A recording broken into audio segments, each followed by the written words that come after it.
આધાર સાચો છે. આવી જ રીતે આ પરમ તત્વ પરમાત્મા એ સત્ય છે, પણ આ જગત એ ખોટું છે. એને બનાવનારી પરમ તત્વ પરમાત્મા સત્ય, માટે આ જગત આપણને સાચું લાગી રહ્યું છે.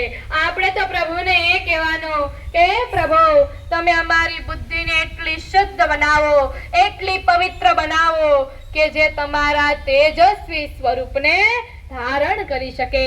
સત્યમ પરમ ધીમહિ. અહીંયા નૈમિષારણ્યમાં સુતજી મહારાજ શૌનકાદિ ઋષિમુનિઓને સુંદર એવી અદ્ભુત દિવ્ય કથા શ્રવણ કરાવી રહ્યા છે. શૌનકાદિ ઋષિમુનિઓ સુતજી મહારાજ પાસે આવી અને 4 પ્રશ્ન પૂછે છે. પ્રથમ પ્રશ્ન પૂછવામાં આવ્યો, કહે ગુરુદેવ, આ જગતમાં જે જીવ માનવ શરીર લઈને આવે તો એ જીવ માટે